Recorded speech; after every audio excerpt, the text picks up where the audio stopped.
spoke about Akshanas, I'll tell you a good story that just happened, just heard now. We have a pupil who learned in our yeshiva. His name is Zev Zelinko. Zev Zelinko learned by us, I think, 5 years ago.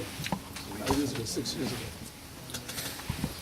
And a doctor. He's a doctor in Monroe. He's a oh yes? Buffalo. Oh, Buffalo. So he's a doctor in, he ever told you the story how he got the job? Anyway, I'll tell the story. He just came back to the yeshiva. He bought a Sefer Torah in America. And so he came back and he made a few years for Farbrengen. He made a Farbrengen right up until the time we had to leave on the flight. And so 3 in the morning. So he told the story. So he learned by us in the yeshiva. He's a very, very intelligent person. And he told 2 stories, but I'll tell you the story about the Akshanas first. So he has a kippah that says Yechi on it. It's pretty big. It says Yechi. So he's the chief doctor in Monroe for Satmar. There's about 20,000 Satmars, and he's the doctor. So he tells the story that he saw the advertisement in the paper, wherever it was, or somebody told him that they need a doctor, and he went out to try to apply for the position. He has a very good credentials. So he went there, and the whole time that they were interviewing him, he saw they didn't look at his eyes, not at his this, they only looked at his keeper. The person interviewing just so they finished, they looked at his credentials, very nice and everything. They said, okay, don't call us, we'll call you.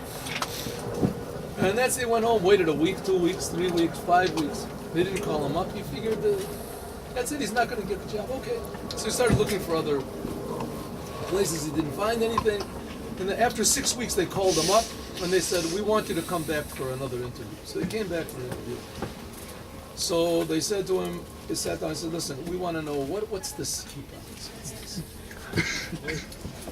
So he said, the kippah, that's part of the package. So that comes with me. If you want me, you want the kippah. If you don't want the kippah, then you don't want me.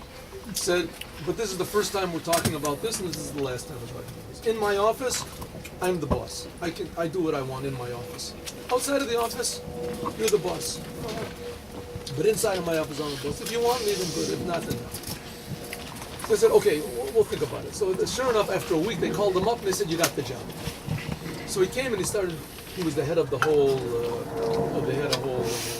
whatever is it, center over there, and now we wanted a private practice over there. He's the doctor of the Satmar Rebbe, and he built himself a whole shul over there, and there's people coming in to see us. One day there comes into him one of the heads of Satmar over there, a big macher. He's got, like they say, at least $100 million in the bank, and he's a guy with a head for organization. He makes sure everybody gets paid. And he comes into him, and he's complaining he has stomach pain. So he checks him. He says, you have to make a colonostomy. What is it, colonoscopy? Whatever, some sort of a difficult checkup on the stomach. So he says, okay, and that's it. After 2 weeks, the guy comes back again, and he says, maybe I have some other types of pills or something else from my stomach. So Dr. Zelinko says to him, did you do the examination that I told you? He said no. He said no, then get out. Get out of my office. You're not going to do what I said, then you get out. So this person looks at him and says, excuse me, no one in Satmar talks to me like this. He says, you can't talk to me like this. He said, in my office, you do what I want. I'm the boss of my office. Either you can kick me out with my office so that I'm not here anymore, or you have to leave the office. Either that or do what I want. So he says, okay, we'll see about you. Sure enough, the guy went and did a checkup. He found that he had a malignant tumor. He did an operation, and they saved him. They took it out, and it was clean. So we bought this Zev Zelinko a big kosher aliyahu. They're big enough for 3, made from solid silver. You can pour into 3 bottles of wine. And whatever you want to pour. So he says to him, I want to thank you. He said, I want you to know something. He said, you know why it took 6 weeks for them to call you back? He said, because but they didn't want to take you. They didn't want to accept you. But on the other hand, they tried to find another doctor. They couldn't find anybody. And they liked your credentials. So they came to me and they asked me, because he's, I guess, the Balad Meya Dalad. So I said to him, listen, they said, the credentials are good, but the skipa thing is good. So I said to him, listen, take him, call him in another time. Ask him if he wants to take the kippah off. If he says yes, then don't take it. It's a sign that he's not true to his principles. If he says he's not willing to take it off, then take it. He's a person that's tocho kabaro. What's inside of him is what outside. He's not going to hide anything from you. What he says, his word is going to be a good word. Take it. And that's why they took you. That's why they took you. It says because of your akshanas, that you didn't want to take off the kippah, that's why you got the job. Because of your akshanas, as you kicked me out of your office, another person would be afraid of his job. He would say, okay, you want to make the examination, make it. You don't, it's up to you. Because of your akshanas, you got the job. And because of your akshanas, that's what saved me. So it ended up that I saved myself. I got you hired because you see sometimes the akshanas said, Am kasheor, there has to be the union of shtus to kedusha. It has to be shtus, but it has to be kedusha. It's not easy. Oros the tov, kelim the tikkun. Oros the tov, I've heard a lot of different explanations with it, and all of them are good. But Oros the tov means simcha, without any gavul. Kelim the tikkun means ahavas Yisrael, and kavod. You have kavod for the other person. What's the difference between ahava and kavod? Loving another person means you're sort of the boss. You love the other person, you're makar of him, you hug him, you kiss him. You're the one. What's kavod? Kavod is you don't get the other guy. You don't like him. You can't. But what you give him kavod, you stand back. You don't do anything. Stand back. Give the guy room. Give him a place. You don't have to be the master of the universe. You're not the melech ha'olam. The world is not yours. The world is Hashem's world. And that's the Rebbe's whole point. The Rebbe's whole point, the world is Hashem's world. It's not our world. It's Hashem's world. But Hashem chose us to tell the whole world that the takenes ha'olam, but malchus shindal, that's what we say every day. Yifnecha kol rishei oretz, even the evil people of the world will turn to Hashem. That's the job of the Rebbe. The job of the Rebbe is to convince us to be crazy and make the whole world crazy. And there was one famous guy, I don't even can mention about in the Sukkah, that he was against the Rebbe, he hated the Rebbe. Was, So they asked him once, why are you so against the Rebbe? What have you got against the Rebbe? He said, sitzt in Brooklyn und macht die Welt meshuggah. He sits in Brooklyn and he makes the world crazy. No, he's right. He's right. The world, the way it is, it can't continue. The world can't continue. The Rebbe said, care about height. You have to turn the whole world over. And how do you turn the world over? It doesn't mean you have to go and make everybody in all of Toronto do tshuva. It means you have to make one person do tshuva. And even if it's you, right? Just one little turn, one little thing over, and the whole thing can flip over. It says, Konas olam b'shachas, but one little flip, like it's like a rooster. A rooster goes whoop, like that, it gets all the comes up. So l'chaim, everybody, l'chaim. That we should have a lot of chayis, we should have a lot of enthusiasm, a lot of love, a lot of kavod, one for the other, a lot of understanding, and let Hashem do things. Hashem can do things also. You don't have to make everybody do it. You just try. You try. You'll see Hashem will help. L'mayla mina mashur, above all possibilities, all thoughts. You have to try to give another person a little bit of love, try to say a good word to another person. And the more good you try to see, all of a sudden you see good pops up everywhere. Good pops up everywhere. All of a sudden you start to see good in everywhere. Things that'll make you happy, things that'll make other people happy, ability to smile at people. I've seen people meet each other. They say, oh, how are you doing? You look terrible. What happened? Oh, look, you're all white, your whole beard is white, you look like you're old, man. What type of thing to say to somebody? Right? Say, oh, I'm happy to see you. Say something good. Why make that happy look bad? What's the point? Everything you can see, you can always find something, a good point, an idea from the Rebbe to say, a bracha. And if you can't say anything, so at least give cover. At least stand back and say, hello. Give a smile, a shmeichel. Doesn't that?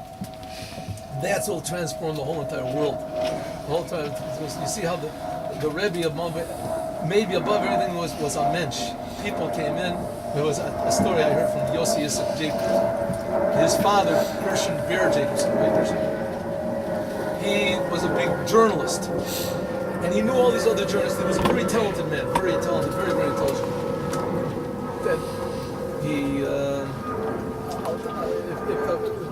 Maybe I'll tell a small story about Christian Bear Jacobson. But anyway, he brought this guy, this famous journalist, another journalist that was a big communist, a big leftist in America, wrote against religion.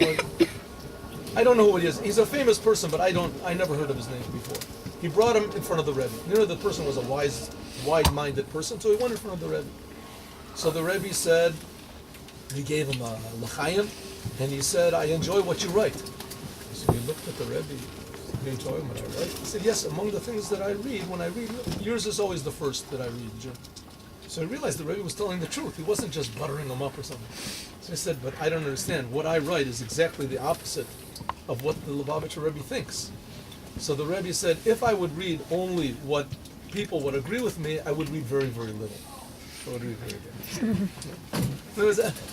Give a couple to the other person. The other has an idea. Listen to his idea. Listen to what the person's idea. Listen to the other. You give a little bit of cover. L'chaim. There's one story, I'll tell one last story about Hashem. I think it's a beautiful story. I heard from Simon Jacobson, maybe there's different curses, but this is the way I heard the story. The Rebbe sent his father to Russia. There were two cases. One of them was his father was a journalist, so he wanted to, the Rebbe gave him an okay, I'm sorry.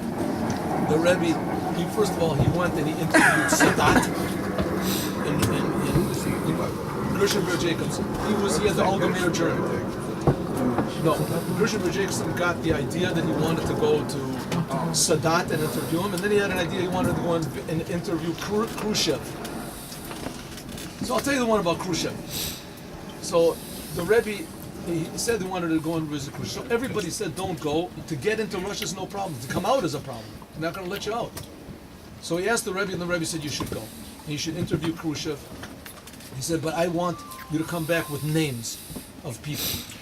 Names of people that want brachas, that that need things. Come back with names.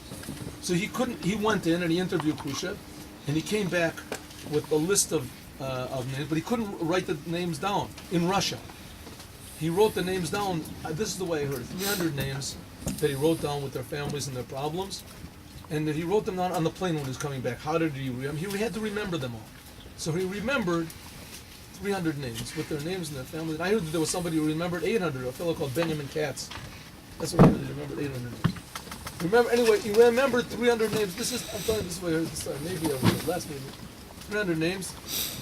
So he came back to Crown Heights, and he let the Maskirut know that he was there, and he said that he wanted to go into the Rebbe. So the Rebbe didn't call him in. There was nights of Yechidus, and the Rebbe didn't call him in. After whatever is a week or something, the Rebbe said he should come in. So he went in with his wife. So the Rebbe said, probably you're wondering why I took so long to call you in. So he said, well, when I arrived here with my wife, as the Frierdiker Rebbe, took him 3 days until he called us in, because he was so emotional that he wanted to calm down a little bit, and then he accepted it. He says, it was the same thing with you. Now I want you to tell me the names and with the people. So he starts reading off this name, and he sees the Rebbe is like a storm inside. The Rebbe's eyes, he's crying. The Rebbe's, this person has this problem, so he wants to stop. He doesn't want. So the Rebbe said, read another. And I heard another time was a similar story where the Rebbe said, it's forbidden to have mercy on us. On the Rebbe, it's forbidden to have mercy on us. You have to let us know the problems. Anyway, so he thought. So he's reading. He was there like 4 hours till the morning. He was reading names, and the Rebbe is, this person has this problem, this person. The Rebbe goes over to the window. After all this, the Rebbe goes over to the drapes. The drapes were down. The Rebbe opens up the drapes, and he goes, Anaya Tag, a new day. In other words, okay, the problems, Hashem takes care of it. A new day. A new day. The problems are past, Beis Hashem. That's what it should be, Beis Hashem. We should wake up one day and say, the problems were past, like our children will have to believe in the gullus. They'll have to believe. The children will tell each other, I heard from Daddy there was a thing called the gullus, the people with the gullus? I don't know. Really should believe. Go and ask Dad, was there really such a thing, gullus? Yes, okay, Mom